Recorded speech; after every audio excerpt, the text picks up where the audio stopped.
da sua trajetória, desde coordenador, né, de saúde mental, né, como gestor em políticas públicas, como professor e como gestor também de serviço, assim, né? Quais as experiências que você acha que funcionou e aquelas que você acha assim, olha, esse caminho não é bem por aí, a gente testou, porque não é um problema para amadores isso, né? E quem diz que sabe da fórmula não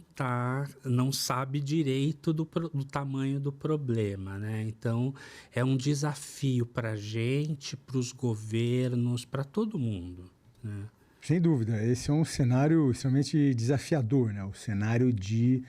buscar estratégias, ações, intervenções para dar conta de todos os problemas relacionados às cenas abertas, uso de drogas, ações para cuidar dessas pessoas e resgatar essas pessoas para uma nova vida longe das drogas e longe desse cenário dramático que essas pessoas vivem. Eu, como você mesmo já disse aqui, eu tenho uma trajetória e tive a oportunidade de participar de ações nas mais variadas frentes de enfrentamento às drogas no país. Estive 6 anos em Brasília, por exemplo, e é interessante, Cláudio, porque o que me motivou, por exemplo, a ir para Brasília foi que eu, enquanto médico, psiquiatra, enquanto gestor de serviços direcionados a pessoas que apresentam quadros de transtornos mentais, dependência química, eu vinha vivenciando situações que não me agradavam. Eu tive experiências, vivenciei situações e que eu falei, olha, eu preciso buscar fazer algo além do que eu estou fazendo por aqui. Por exemplo, o que me incomodava muito antes de ir para Brasília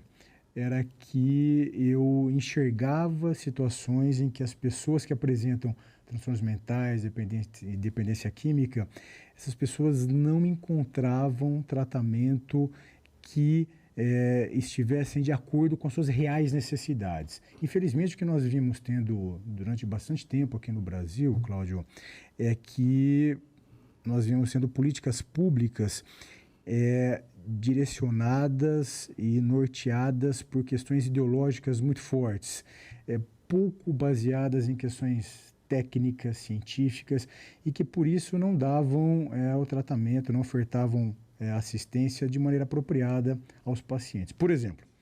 nós vimos tendo no Brasil um fechamento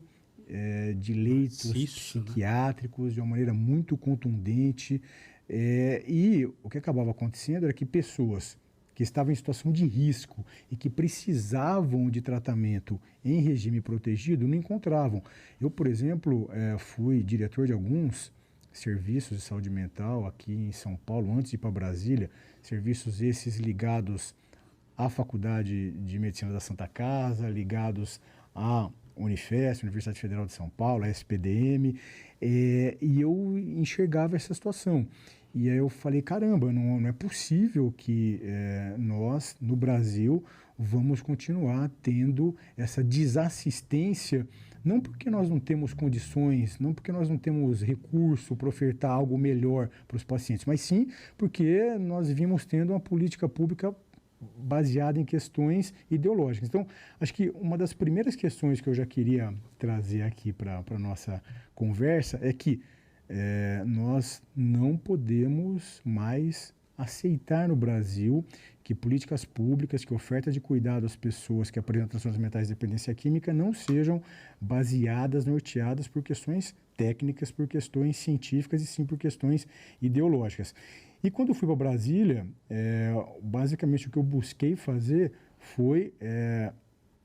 redirecionar as ações, as políticas públicas de oferta de cuidado às pessoas com transtornos mentais de dependência química, buscando criar uma rede de cuidado a essas pessoas que fosse ampla, que fosse diversificada e que atendesse efetivamente às necessidades das pessoas. Ou seja, uma pessoa com quadro clínico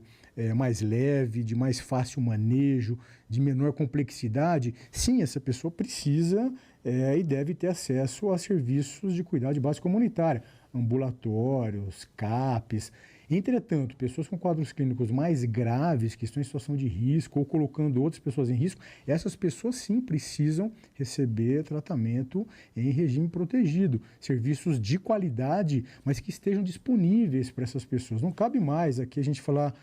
que todo hospital é um manicômio, que toda comunidade terapêutica é um lugar que se viola direito. Pelo contrário, violação de direito está em o indivíduo precisar de um cuidado e o poder público não ofertar esse cuidado. Aí sim está a violação de direito. Então,